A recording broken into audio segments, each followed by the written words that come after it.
Hello students, आज हमारा जो नया चैप्टर स्टार्ट होने जा रहा है आपके 16 नंबर चैप्टर है डाइजेशन एंड एब्जॉर्प्शन, यानी पाचन और अवशोषण, डाइजेस्टिव सिस्टम का पढ़ेंगे हम पूरा। इसमें कि किस प्रकार हम जो भोजन करते हैं उसका शरीर में पाचन होता है, उसमें से ऊर्जा निकाली जाती है। ये जो आपके पाचन तंत्र है, मतलब तंत्र का मतलब है अंगों का समूह है, तो इसमें पूरे काफी सारे अंग मिलकर एक जटिल संरचना बनाएंगे, उसी को हम क्या बोलेंगे, पाचन तंत्र। उसके सबसे पहले ये चैप्टर स्टार्ट करने से पहले मैं बता दूं कि इसमें दो वर्ड्स है वो बार बार काम में आने वाले आपके, एक तो पाचन और एक अवशोषण, यानी डाइजेशन एंड एब्जॉर्प्शन। तो देखिए क्या होते हैं ये दोनों शब्द।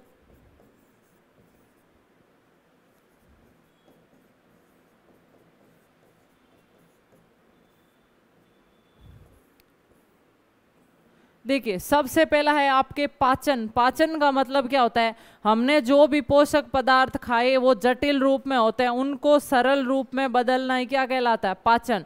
यानी जटिल पोषक पदार्थों को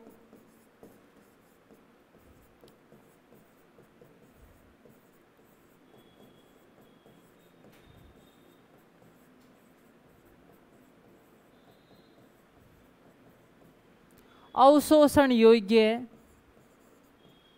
सरल अणुओं में तोड़ना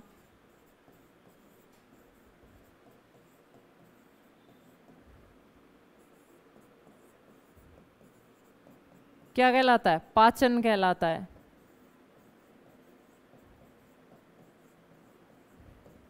अब जटिल पोषक पदार्थ का मतलब क्या है, आपने जैसे आलू खाया, आलू के अंदर शर्करा होती है, स्टार्च, वो किसका रूप है, कार्बोहाइड्रेट का रूप है, तो वो आपके स्टार्च है वो किस रूप में है, जटिल रूप में।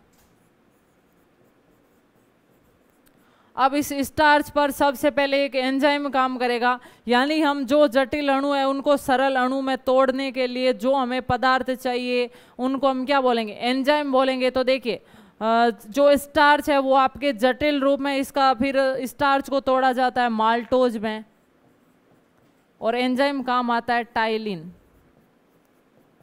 अभी जो ये माल्टोज प्राप्त हुआ है ये पूरा सरल पोषक पदार्थ नहीं है, यानी अभी हम इसमें से ऊर्जा नहीं निकाल सकते। जटिल पोषक पदार्थ जो हम सीधे डायरेक्ट लेते हैं, सरल पोषक पदार्थ उसको बोलेंगे जिसमें से ऊर्जा निकाली जा सके। तो कार्बोहाइड्रेट का ये जो माल्टोज रूप है इसमें से ऊर्जा नहीं निकाल सकते, ऊर्जा निकालने के लिए हमें इसे का और पाचन करना पड़ेगा, तो माल्टोज को फिर बदला जाता है ग्लूकोज में, और ये काम करता है माल्टेज एंजाइम। ये जो कार्बोहाइड्रेट का ऐसा रूप है जिससे ऊर्जा प्राप्त की जा सकती है, और इसे कार्बोहाइड्रेट की इकाई कहते हैं। देखिए इकाई का मतलब क्या होता है कि किसी भी पोषक पदार्थ का वह रूप जिससे ऊर्जा निकाली जा सके वो उसका क्या कहलाता है, इकाई कहलाती है। तो कोई भी आप कार्बोहाइड्रेट का स्रोत खाओ, ये जो स्टार्च है ना वो कार्बोहाइड्रेट का ही रूप है, तो कोई भी आप कार्बोहाइड्रेट का स्रोत खाओ, जब तक आप उसको ग्लूकोज में नहीं तोड़ोगे तब तक आप उसमें से एनर्जी नहीं निकाल सकते। यानी कार्बोहाइड्रेट का जटिल रूप कोई भी हो सकता है, लेकिन सरल रूप क्या होता है सभी का, ग्लूकोज। जब तक आप भोजन को ग्लूकोज में नहीं बदलोगे तब तक वो उसका पाचन कंप्लीट नहीं माना जाता है। तो जटिल पोषक पदार्थों को अवशोषण करने योग्य सरल अणुओं में तोड़ना ही क्या कहलाता है, पाचन। और इस पाचन को करने के लिए जो पदार्थ काम में लिए जाते हैं उनको हम क्या बोलेंगे, एंजाइम। आया समझ में आपके पॉइंट, पाचन को करने के लिए क्या आपको पदार्थ चाहिए, एंजाइम चाहिए, ठीक है। तो ये ध्यान रखना, पाचन की परिभाषा क्या होती है, जटिल पोषक पदार्थों को अवशोषण करने योग्य सरल अणुओं में तोड़ना पाचन कहलाता है। और पाचन करने के लिए हमें किस चीज की आवश्यकता होती है, एंजाइम की आवश्यकता होती है। फिर दूसरा आता है अवशोषण। अवशोषण का मतलब क्या है, ये जो सरल रूप प्राप्त हुआ है इसमें से क्या निकाल लो, ऊर्जा, और इसको खून के अंदर, रक्त के अंदर क्या कर लो, अवशोषित कर लो। यानी आहार नाल है हमारी शरीर में ऐसी नाल जहाँ पर ये क्रिया होती है, एंजाइमों और भोजन को मिलाकर, एंजाइमों को भोजन के साथ मिलाकर भोजन को सरल अणुओं में तोड़ा जाता है। ये प्रक्रिया हमारी एक जिस नली के अंदर होती है, जिन अंगों के अंदर होती है उसको बोलेंगे आहार नाल। और उनके साइड में कुछ 2-3 हमारे शरीर में अंग होते हैं जो क्या डालते हैं, एंजाइम डालते हैं। तो जिस नली के अंदर ये क्रिया होती है उसको बोलेंगे आहार नाल, और जो एंजाइम डालने वाले भाग होते हैं उनको बोलेंगे पाचक ग्रंथियां। इन दोनों को मिलाकर हमारा क्या बनता है, पाचन तंत्र या डाइजेस्टिव सिस्टम, ठीक है। अब ये जो ग्लूकोज बना इसमें से ऊर्जा निकाल ली, ऊर्जा निकालने के लिए ग्लूकोज हमारी आहार नाल में पड़ा है, तो इस आहार नाल में से खून के अंदर खींच लेना ही क्या कहलाता है? अवशोषण कहलाता है, एब्जॉर्प्शन कहलाता है। ठीक है, तो ये दोनों जो आपके वर्ड्स है वो आपको ध्यान में रखना है। पाचन होता है जटिल पोषक पदार्थों को अवशोषण करने योग्य सरल अणुओं में तोड़ना, और अवशोषण है जो सरल अणु है उसको रक्त के अंदर अवशोषित कर लेना। तो ये दोनों आपको परिभाषाएं ध्यान रखनी है, वापस बता रही हूं मैं। अवशोषण की परिभाषा नेक्स्ट,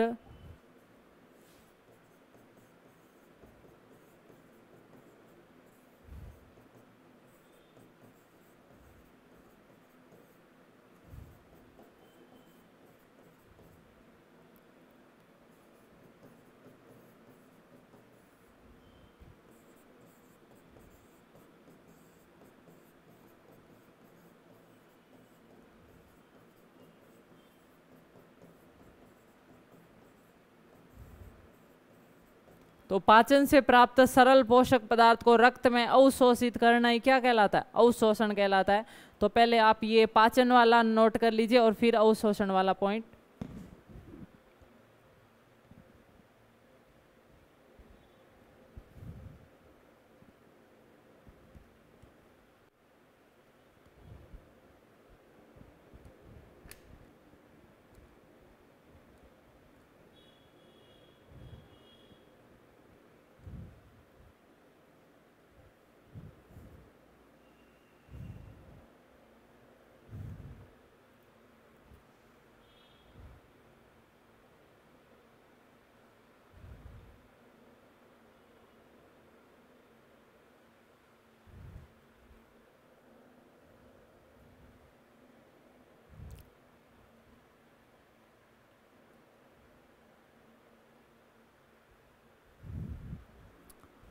नेक्स्ट आपके परिभाषा है अवशोषण की, वो भी आप नोट कर लीजिए। फिर हम देखते हैं कि पाचन तंत्र क्या होता है। हमारे शरीर के अंदर आहार नाल और पाचक ग्रंथियों से मिलकर बना जो तंत्र होता है उसे क्या बोला जाता है? पाचन तंत्र बोला जाता है। तो नेक्स्ट देखते हैं हम पाचन तंत्र।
जटिल पोषक पदार्थों को अवशोषण करने योग्य सरल अणुओं में तोड़ना पाचन कहलाता है, तथा इस प्रक्रिया में भाग लेने वाला तंत्र क्या कहलाता है? पाचन तंत्र कहलाता है। यह पाचन तंत्र दो भागों से मिलकर बना होता है। तो इसको आप नोट कीजिए। फिर हम देखते हैं पाचन तंत्र के दो भाग।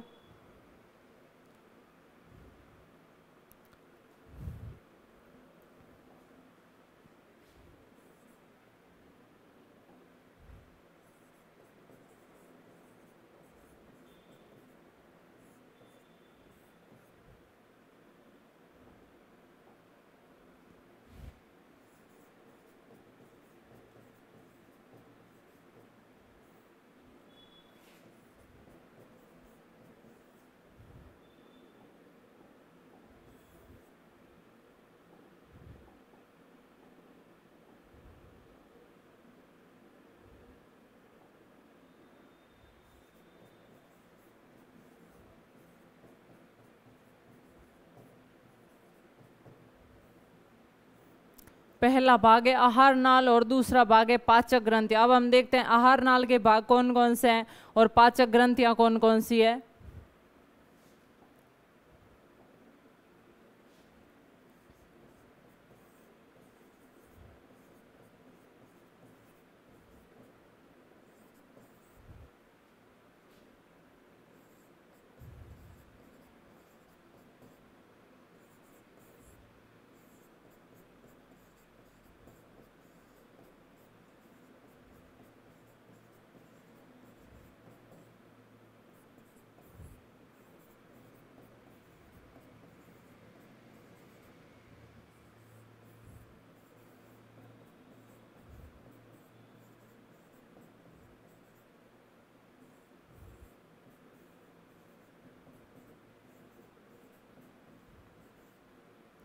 तो आहार नाल में सबसे पहले शुरुआत कहाँ से होती है, हमारे मुंह से होती है, मुख गुहा। फिर ये वाला भाग जहाँ से श्वास और भोजन दोनों गुजरते हैं उसको बोलेंगे ग्रसनी। फिर एक नली जैसी संरचना जिसको बोलेंगे ग्रास नली या ग्रशिका। फिर एक थैले के जैसी संरचना होती है उसको बोलेंगे आमाशय। और आमाशय के बाद नलियों के जैसी संरचना होती है जिनको छोटी आंत और उसके बाद बड़ी आंत। तो मुंह से लेकर बड़ी आंत तक एक शरीर में नली जैसी संरचना फैली रहती है उसको हम क्या बोलेंगे, आहार नाल। और इन आहार नाल के अंदर भोजन का पाचन होता है और भोजन को पाचन करने के लिए एंजाइम चाहिए जो कुछ अंग डालते हैं जिनको हम क्या बोलेंगे, पाचक ग्रंथियां। मानव शरीर के अंदर 3 पाचक ग्रंथियां पाई जाती है। सबसे पहली होती है हमारे मुंह में लार ग्रंथि, दूसरी होती है आमाशय के पास एक त्रिभुजाकार अंग है वो यकृत या लीवर, और तीसरी है अग्नाशय जो छोटी आंत और बड़ी आंत के मध्य पाई जाती है।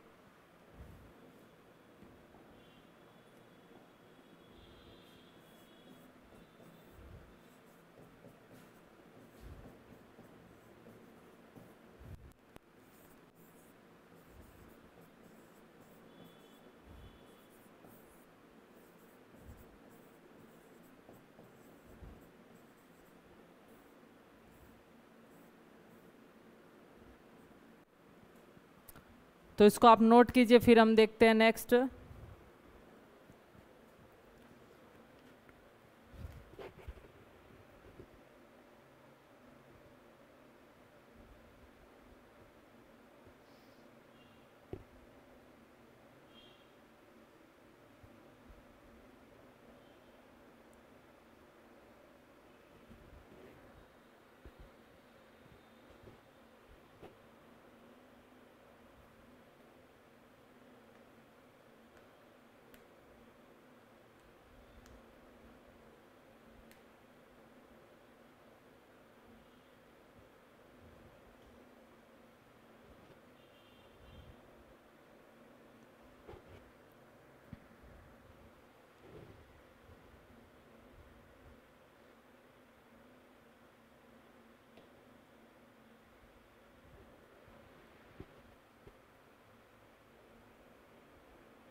तो स्टूडेंट्स अब हम देखते हैं कि हमारे शरीर के अंदर ये जो अंग है आहार नाल और पाचक ग्रंथि है ये कहाँ कहाँ पर पाए जाते हैं, कैसे दिखाई देते हैं।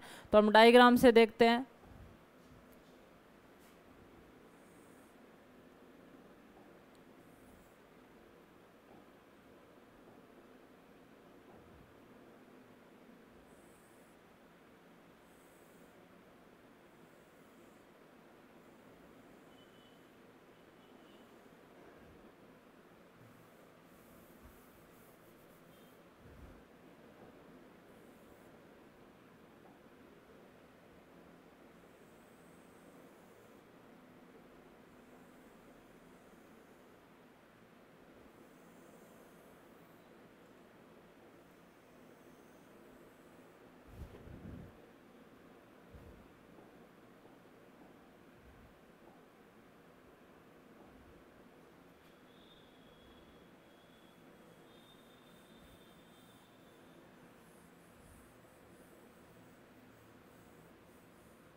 तो देखिए स्टूडेंट्स, ये आपके आहार नाल का पार्ट है।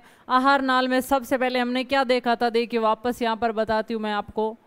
मुख गुहा, ग्रसनी, ग्रसिका,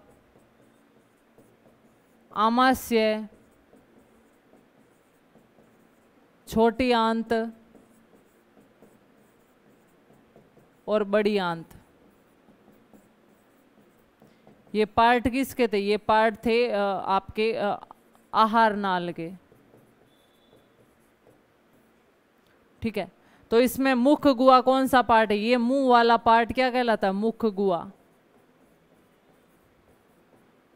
ये भाग आपके कहलाएगा ग्रसनी, जहां से भोजन और श्वास दोनों गुजरते हैं। ये भाग कहलाएगा ग्रसिका या ग्रास नली। ये भाग कहलाएगा आपके आमाशय। ये जो रेड कलर वाली है ये है छोटी आंत। ये जो ब्लू कलर वाली है ये है बड़ी आंत। तो ये आपके आहार नाल के भाग हो गए। कौन कौन से? पहला मुख गुहा, मुंह वाला ये पार्ट। फिर आपके ये वाला भाग जहाँ से भोजन और श्वास दोनों गुजरते हैं, ग्रसनी। उसके बाद ये नली जैसी संरचना, ग्रसिका। फिर आमाशय, थैले जैसी संरचना। फिर छोटी आंत और फिर बड़ी आंत, ये आहार नाल। फिर हमने देखा था पाचक ग्रंथियां।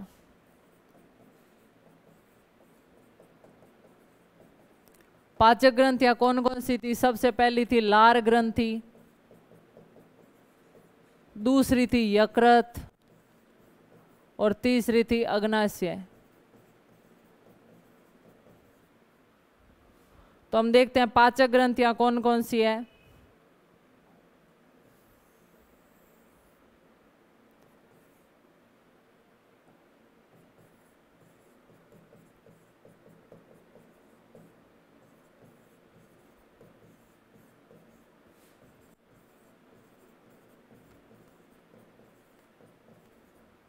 तो सबसे जो पहली ग्रंथि होती है लार ग्रंथि, जो हमारे मुंह में पाई जाती है, किसका स्राव करती है? लार का स्राव करती है। तो मुंह में पाई जाती है। यहाँ पर 3 जोड़ी लार ग्रंथियां होती है हमारे शरीर में। दूसरी पाई जाती है यकृत, जो या आमाशय के पास में पाई जाती है।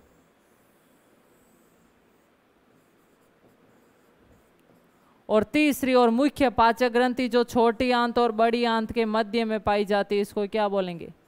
अग्नाशय।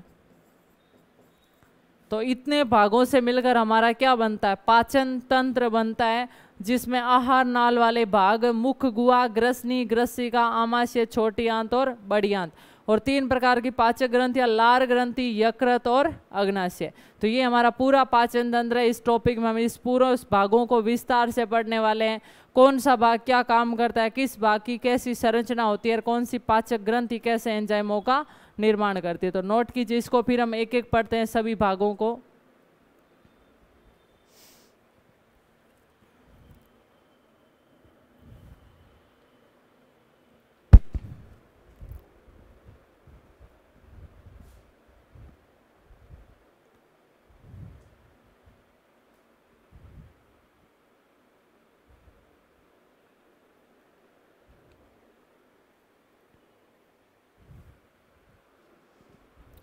तो देखते हैं, सबसे पहले हम पढ़ेंगे मुख गुहा को। आहार नाल के सब भागों को पढ़ेंगे हम पहले। मुख गुहा, ग्रसनी, मुख गुहा, ग्रसनी, ग्रसिका, आमाशय, छोटी आंत और बड़ी आंत।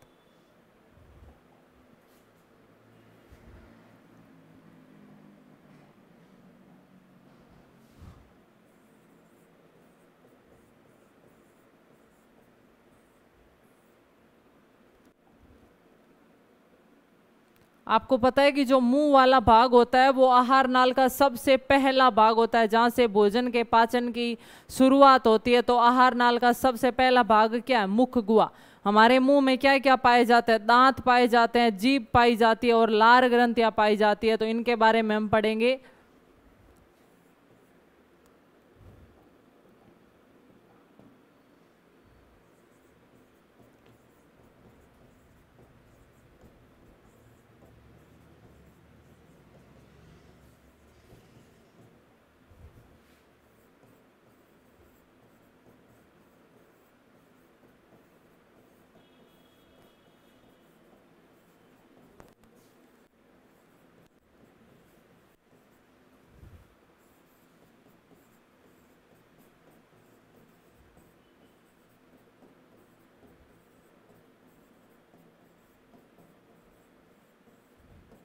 ठीक है। तो मुख गुहा है वो आहार नाल का सबसे पहला भाग होता है। इसमें क्या क्या पाया जाता है? मुख गुहा में पाई जाते हैं दांत, जीभ और लार ग्रंथियां। लार ग्रंथियां होती है वो 3 जोड़ी होती है। इनको हम पढ़ेंगे पाचक ग्रंथियों के साथ में। अभी हम डिस्कस करेंगे दांत और जीभ के बारे में। तो देखते हैं दांत क्या होते हैं, मनुष्य में किस प्रकार के होते हैं, जीभ होती है उसके क्या क्या कार्य होते हैं। तो सबसे पहले हम देखते हैं दांतों के बारे में।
तो देखिए स्टूडेंट्स, दांत के अंदर जो मुख्य भाग होता है वो डेंटिन का बना होता है। आपको जो दांत ऊपर से सफेद दिखाई दे रहा है ये भाग होता है इनेमल। तो दांतों का सबसे ऊपरी स्तर किसका बना होता है?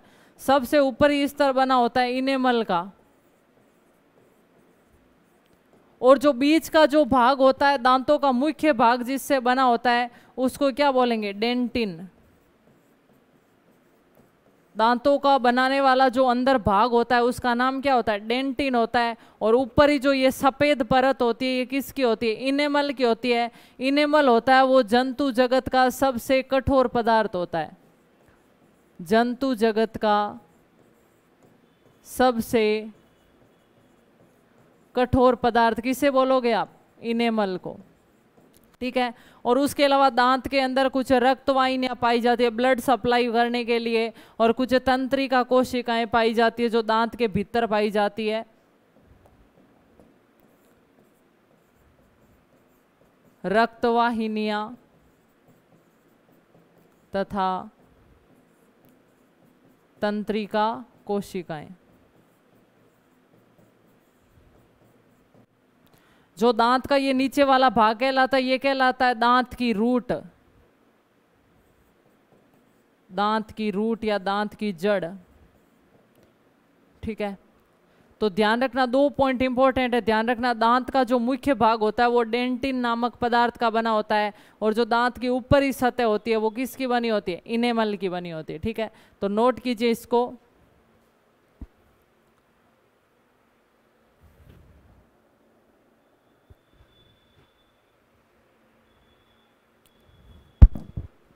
फिर देखते हैं हम नेक्स्ट दांतों के कुछ और पॉइंट।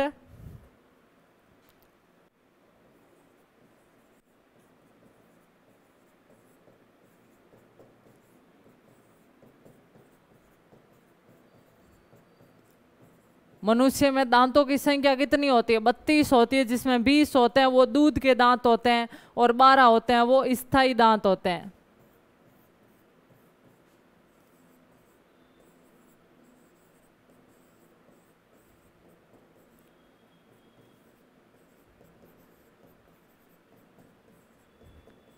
यानी शुरुआती अवस्था में जो दांत आते हैं उनको दूध के दांत बोलते हैं, या इनको अस्थायी दांत भी बोला जाता है। और जो बाद के दांत आते हैं उनको बोलेंगे स्थायी दांत। यानी मनुष्य में 2 प्रकार के दांत होते हैं, आने के आधार पर, उत्पत्ति के आधार पर, दूध के दांत और स्थायी दांत।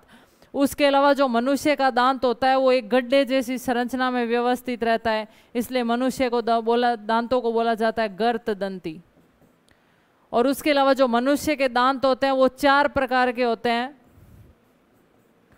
कृंतक, रदनक, अग्रचवर्णक और चवर्णक। ठीक है। तो इस प्रकार के मनुष्य के दांतों के 4 नाम है: कृंतक, रदनक, अग्रचवर्णक और चवर्णक। अब जो ये कृंतक दांत होते हैं ये आगे के 2 चपटे दांत होते हैं जो भोजन को काटने का काम करते हैं। भोजन को काटना।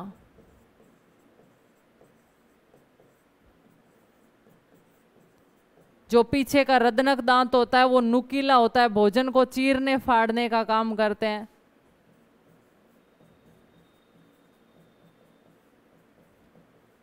और जो पीछे के अग्र चवर्णक और चवर्णक होते हैं, जबड़े के दांत होते हैं, वो क्या करते हैं? भोजन को चबाने का काम करते हैं।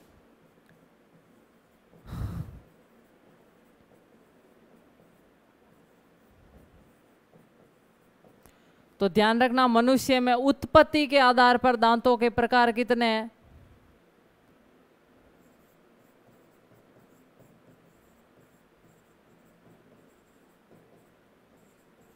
कितने प्रकार है? 2 प्रकार।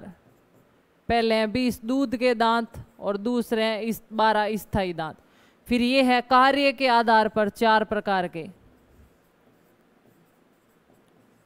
कार्य के आधार पर पहले हैं कृंतक, दूसरे रदनक, तीसरे अग्रचवर्णक और चतुर्थ प्रकार के हैं चवर्णक। तो इसलिए इन तीनों को मिलाकर मनुष्य के दांतों को बोला जाता है गर्तदंती,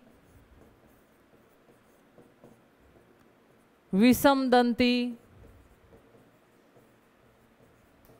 और द्विबार दंती। तो आया आपको समझ में कि मनुष्य के दांतों के 3 नाम क्यों दिए गए। गर्त दंती इसलिए बोला गया कि ये गड्ढे जैसी संरचना में व्यवस्थित रहते हैं। आप देखते हो जब दांत गिर जाता है तो गड्ढा हो जाता है, यानी गड्ढे जैसी संरचना में व्यवस्थित रहेंगे। द्विबार दंती क्यों बोला है, जिंदगी में 2 बार आते हैं, पहले दूध के दांत और फिर स्थायी दांत। और इनको विषम दंती क्यों बोला गया है, क्योंकि ये 4 प्रकार के होते हैं।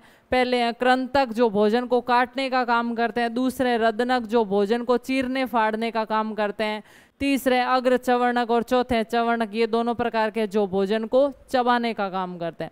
तो इसको नोट कीजिए आप।